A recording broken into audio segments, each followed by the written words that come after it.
크립토 이슈 두 번째 시간입니다. 이번 시간에는 NBN 이수영 기자와 이야기 나눠보겠습니다. 네, 이수영 기자 어서 오세요. 네, 안녕하세요. 네, 오늘 가져오신 주제가 ENS 서비스더라고요. 최근 이 메타마스크처럼 이더리움 지갑 서비스 이용자들이 늘어나면서 ENS 서비스 이용자도 많아지고 있는데요. 먼저 ENS 서비스가 무엇인지 좀 구체적으로 자세하게 설명 부탁드립니다. 네, 이 ENS는 이더리움을 기반으로 한 이름 지정 서비스입니다. 네. 이 영문과 숫자로 이루어진 복잡하고 긴 이더리움 지갑 주소를 사람이 읽기 쉽도록 바꿔주는 서비스인데요. 쉽게 말하면 우리가 이 URL 주소가 너무 길면 단축 주소로 바꾸는 것처럼 ENS가 지갑 주소나 메타데이터 등의 이 가독성이 떨어지는 데이터를 땡땡땡.eth 이렇게 간단하게 좀 ENS 도메인으로 변환을 해주는 서비스인 겁니다. 초기에는 ETH 이 도메인 이름만 사용이 가능했는데 현재는 DNS 이름에 .com, org, io.까지 통합해서 사용할 수 있게 지원을 하고 있습니다. 이 블록체인 네트워크에서는 지갑이 신원을 나타내는데 신원을 나타내는 지갑 주소가 굉장히 복잡하기 때문에 다루기 어렵다는 이 단점을 ENS 사용을 통해서 해결을 할 수가 있는 건데요. 네. 디지털 자산 거래소 코인베이스에서도 이 사용자 송금 편의성을 개선하기 위해서 ENS를 통합 지원 중이고 또 ENS 도메인 이름이 웹사이트의 URL로도 사용할 수 있고 NFT 형태로도 판매가 되기 때문에 오픈시 등에서도 재판매가 가능합니다. 네. 한마디로 얘기하면은 이제 내가 사용하는 전자 지갑에 내가 붙이고 싶은 이름을 네. 붙여서 쓴다. 뭐 이런 개념이네요. 네, 맞습니다. 한편으로는 왜 그런 행위를 하는지 잘 이해가 안 가는 분들도 있으실 네. 것 같아요. 왜냐하면 그 이름이 뭐가 중요해? 이런 생각을 또 하시는 분들이 있을 것 같은데 네. 어떤 이유에서 이런 서비스들을 사용하는 걸까요? 장점이 조금 네. 확실한 부분이 있는데 네. 얼핏 보면은 이 현재 URL 줄이기랑 크게 차이가 없게 보이는데 이 해당 도메인이 데이터가 ENS의 블록체인에 의해서 관리가 되기 때문에 네. 보안성과 효율성이 제공이 되고 또 기존의 웹을 분산화한 웹 3.0으로 전송을 하기 때문에 속도적인 측면에서도 장점이 좀 있습니다. 간단하게 좀 두 가지 장점을 자세히 보면 첫 번째로는 레지스트리와 리졸버인데요. 네. 이 기존 윈도우에서 사용하는 레지스트리가 아니라 블록체인 기반의 레지스트리로 정보를 저장을 하고 네. 그 정보를 처리하는 리졸버로 구성이 돼 있습니다. 네. 예를 들어서 이 MBN에서 직원들에게 네. 이 ENS 주소를 나눠준다고 할 때 메인 도메인인 mbn.eth를 중심으로 a.mbn.eth 아니면 b.mbn.eth 이렇게 파생된 서브 도메인을 생성해서 제공을 할 수가 있습니다. 네.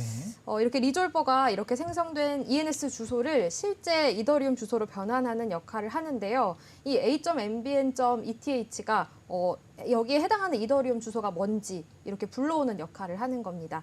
두 번째로는 네임 해시가 있는데요. 네. 이 도메인 고유의 해시를 생성할 수 있는 프로세스를 사용하기 때문에 사람이 읽을 수 있는 문자열을 처리할 필요가 없게 되면서 데이터에 대한 처리 속도가 굉장히 빠르고 수월해지는 장점이 있습니다. 그리고 제가 이제 주변에 이걸 사용하는 실예들을 보니까 네. 실제로 그러니까 굉장히 아이디가 유명한 네. 인플루언서들 있잖아요. 그런 사람들은 자기 아이디로 이더리움 지갑을 만들어서 이걸 후원받는 데 쓰더라고요.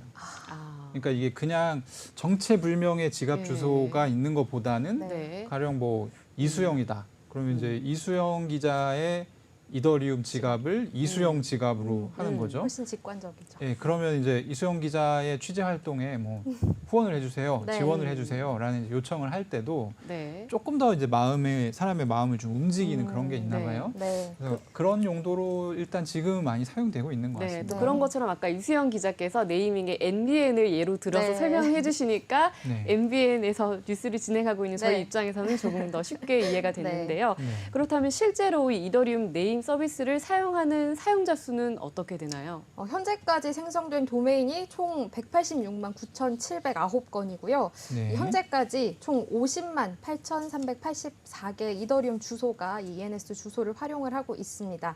최소 1개의 ENS 도메인을 이용 중인 신규 이더리움 계정이 4만 8천 개로 알려졌는데요. 네. 이 디크립트에 따르면 지난 7월 한 달간 37만 8천 건이 새로 등록되면서 역대 가장 많은 신규 등록을 기록했고요. 네. 또 비영어권 지역에서도 ENS 도메인 채택이 증가하고 있는 것으로 나타났습니다.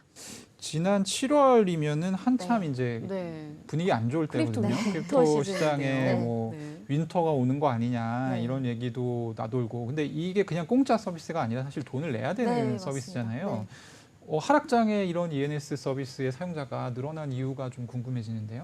크게 두 가지 이유가 있는데요. 네. 첫 번째는 이 2021년 11월에 진행됐던 ENS 토큰의 에어드랍을 들 수가 있습니다. 네. 당시에 이 막대한 규모의 에어드랍으로 인해서 사용자들의 이목을 좀 성공적으로 끌었던 부분이 있고요. 네. 두 번째로는 2022년 4월, 올해 4월부터 유행하기 시작했던 이 10K 클럽의 등장입니다. 네. 이 10K 클럽은 많은 PFP NFT들이 이 개수를 10,000개로 한정하는 것에 착안해서 유행하는 밈인데요. 네. 0000.ETH부터 9999.ETH까지 이 숫자 4개로 이루어진 ENS 주소를 말을 합니다. 네. 기존 사용자들이 이 희귀한 ENS 주소를 등록하려고 시도를 할 때 뭐 그렇죠. 유명한 삼성이라든지 네, 그런 거를 생각하지 뭐 숫자를 생각하는 경우는 많이 없었는데 네. 이 10K 클럽이 등장을 하면서 숫자로 이루어진 ENS 주소가 희귀도를 가질 수 있다는 걸 좀 깨닫고 네. 폭발적인 인기를 끌었던 그런 일이 있었습니다. 실제로 이 4월에 4자릿수 ENS 주소 등록이 굉장히 치솟았던 걸 확인할 수가 있었고 비슷한 유행을 따라서 5자릿수의 ENS 주소 등록도 좀 증가를 했습니다. 네.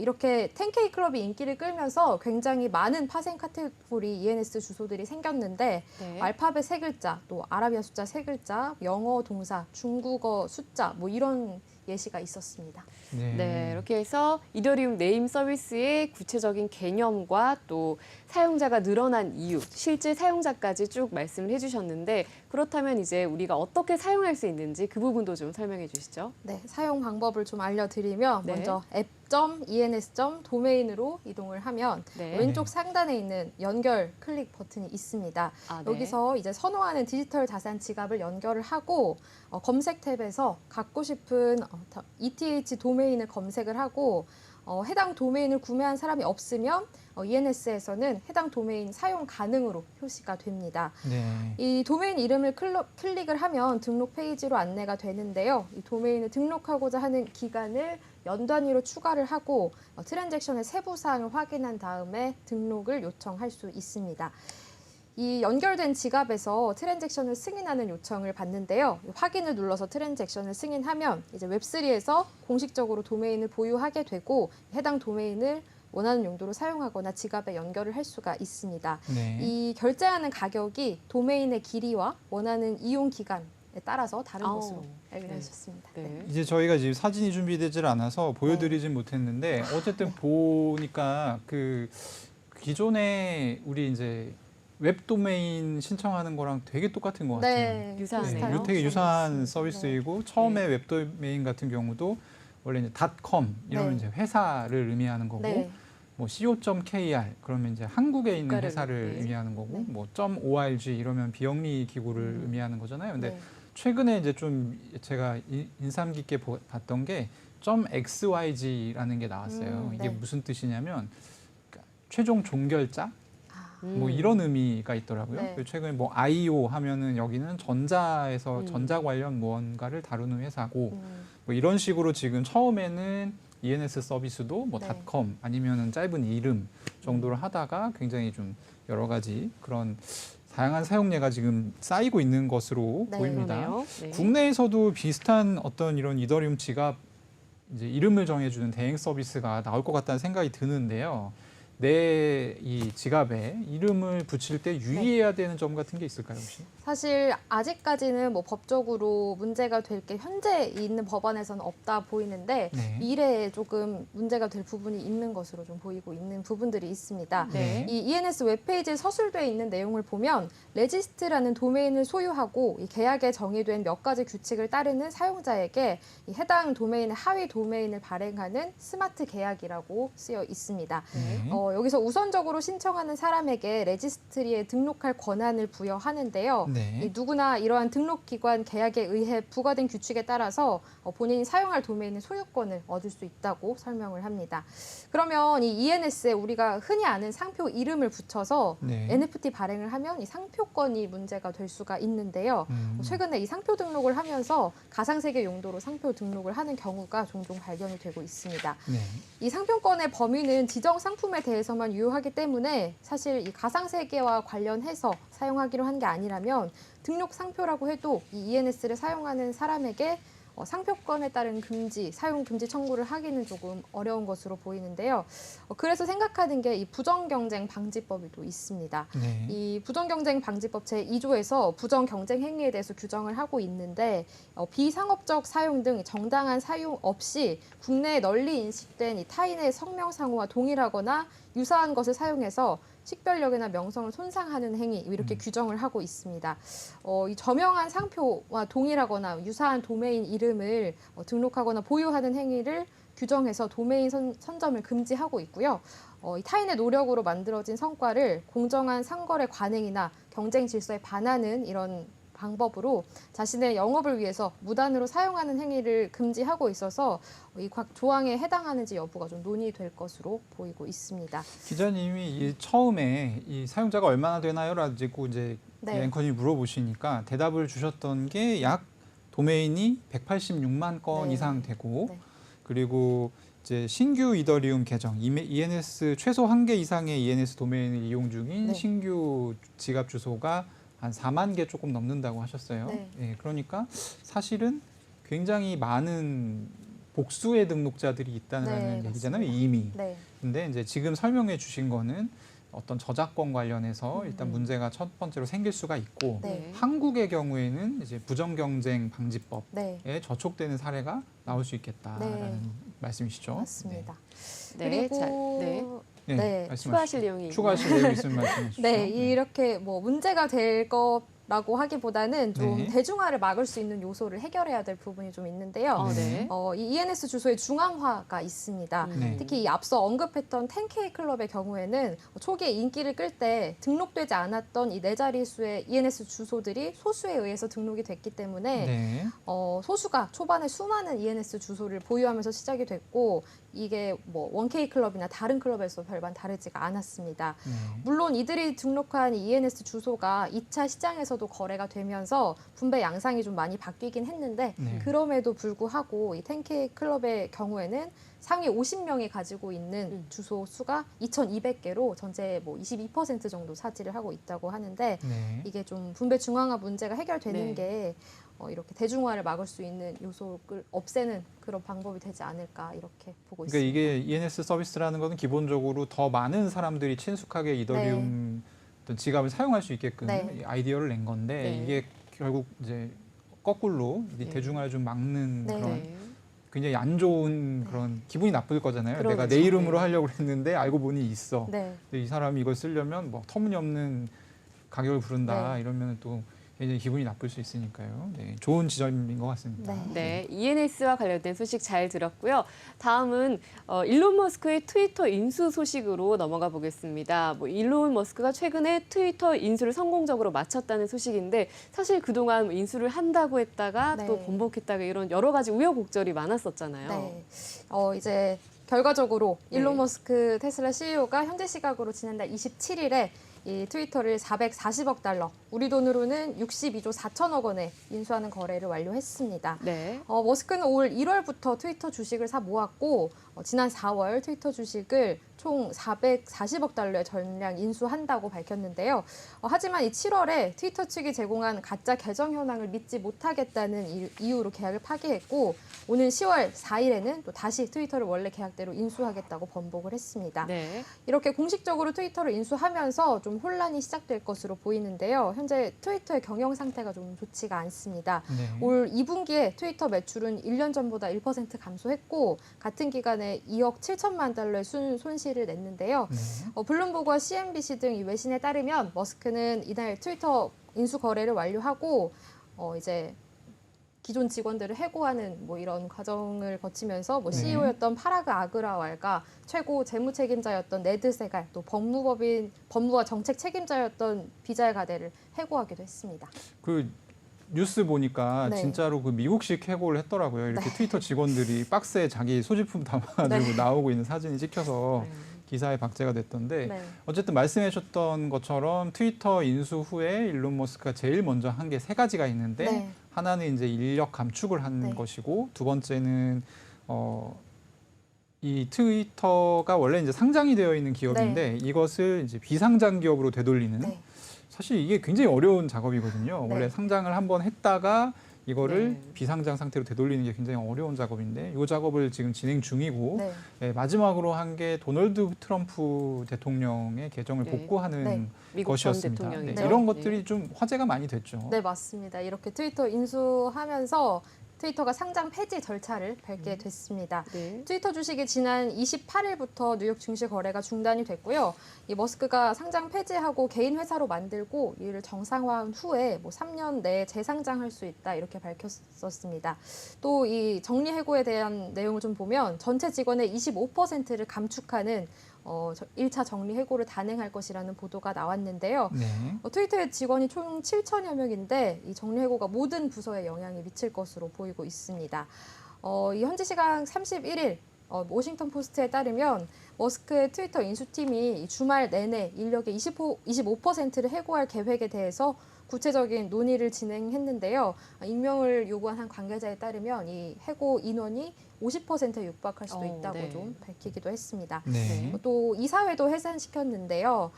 트위터가 이 미국 증권거래위원회에 제출한 문서에서 이사 9명에 대해서 더 이상 이사가 아니다라고 밝힌 부분이 있었습니다. 네. 이렇게 전 경영진을 해고하고 트위터 이사회도 해산시킨 머스크는 네. 테슬라의 소프트웨어 엔지니어 50명을 트위터 인수에 좀 투입을 시키기도 아, 했습니다. 테슬라 또 소프트웨어 엔지니어를 데리고 와서 50명을 투입을 시켰다고 하고요. 네. 이 그동안 가짜 뉴스와 선동 등으로 차단됐던 이 트럼프 미국 전 대통령과 힙합 가수를 또 이제 트위터로 복귀시킬지 이것도 좀 관심이 네네. 집중이 되고 있는 부분입니다. 좀 트위터가 표현의 자유가 있는 공간으로 만들겠다고 하면서 이 트럼프 대통령의 계정을 복구시키는 이런 모습도 있었습니다. 네. 네, 저희가 이 일론 머스크의 트위터 인수 소식을 전해드리는 이유가 바로 이 크립토 업계에서 가장 네. 활발하게 사용하는 소셜 네트워크 서비스가 트위터이기 때문이잖아요. 네, 맞습니다. 이번 인수권과 관련해서 트위터는 어떤 변화가 좀 점쳐지고 있나요? 네, 이렇게 현재 대부분의 재단들이나 또 해외 거래소에서 트위터를 통해서 플랫폼 이용자와 적극적으로 소통을 하고 있는 모습인데 이런 소통 창구로서의 역할뿐만 아니라 또 트위터가 다양한 기능을 합쳐서 슈퍼 앱으로 진화할 가능성이 있다고 보고 있습니다. 앞서 트위터 인수를 통해서 X라는 새로운 앱을 만들 것을 구상하겠다고 밝혔는데 이를 모든 것의 앱이라고 칭했습니다. 이 트위터의 전자상거래와 송금 또 업무 관련 기능을 추가하면서 디지털 자산과 관련한 확장성을 좀 기대해볼 수 있는 모습입니다. 예, 그 크립토 업계에서 좀 재밌었던 부분은 바이낸스 같은 경우는 이번에 이제 트위터 일론 머스크의 트위터 인수에 합류를 했거든요. 네. 인수 자금을 대고 네. 실제로 굉장히 활발하게 이제 우리가 이런 것도 할 거고 저런 것도 할 거고 이런 얘기를 하고 있어요. 근데 바이낸스의 경쟁 거래소인 이제 FTX 같은 경우는 네. 뭔가 돈을 싸들고 갔는데 네. 괜찮아라는 이제 반응을 받아서 네. 굉장히 대비되면서 재밌는 광경이 벌어졌는데 네. 이런 것들이 앞으로 좀 두 거래소의 경쟁에 좀 영향을 미칠까요? 네, 그럴 것으로 보입니다. 먼저 이 바이낸스가 합류한 것이 네. 그만큼 시장의 영향력뿐만 아니라 또 신규 투자자 유치와 같은 유동성에 관한 효과도 얻을 것으로 보이고 있는데요. 네. 특히 바이낸스의 경우에는 기존에도 이 트위터를 통해서 거래소 이용자들과 활발하게 소통을 하고 있는 만큼 앞서 말씀드렸던 이런 디지털 자산 관련해서 각종 기능들이 추가될 경우에 바이낸스의 시장 영향력이 좀 더 커질 것으로 보고 있습니다. 네. 이 거래소의 운영에 있어서 신규 이용자 유입이나 또 유동성의 공급이 성패를 가르는 만큼 네. 이번 트위터 인수가 FTX와 바이낸스의 좀 격차를 조금 더 벌리지 않을까 이렇게 하는 네, 시각도 마지막 질문이 될 것 있습니다. 같은데요. 이번 인수와 관련해서 도지 코인이 폭등하는 양상을 보였거든요. 네. 이 소식도 간략히 전해주시죠. 네, 이 인수 확정 발표 전에 원화 기준 90원대에 머물렀던 도지코인 가격이 30일에 장중 212원까지 올라서기도 했습니다. 도지코인이 200원 선을 넘은 건 지난 4월 이후에 처음인데요. 네. 시가총액도 에이다와 솔라나를 제치고 8위에 등극하기도 했습니다. 이 트위터 내 지불 수단으로 도지코인이 활용될 가능성 때문에 이런 기대 심리로 도지코인 가격이 오른 것으로 보입니다. 지난 4월에 트위터 블루에 도지코인 결제 옵션을 추가해야 한다고 주장하면서 기대 심리가 작용한 것으로 보입니다. 네, 네. 도지코인이 참 변동폭이 큰 코인답게 역시 네. 또 이번에도 변동폭이 굉장히 컸네요. 10월 달에 사실은 이제 가장 크게 오른 코인이 두 가지인데 하나는 네. 도지코인, 하나는 이제 마스크 네트워크라는 코인입니다. 네, 근데 이제 마스크 네트워크라는 코인도 사실 트위터하고 굉장히 관련이 깊은 게 그렇죠. 이게 일종의 트위터에서 우리가 카카오톡에서 이제 선물 보내듯이 네. 그런 기능을 보낼 수 있는 그런 컨셉의 암호화폐거든요. 그래서 네. 앞으로도 트위터 관련해서는 조금 촉각을 곤두세우고 지켜볼 필요가 있을 것 같습니다. 네, 자 오늘 소식 여기까지 듣겠습니다. 감사합니다. 네, 감사합니다.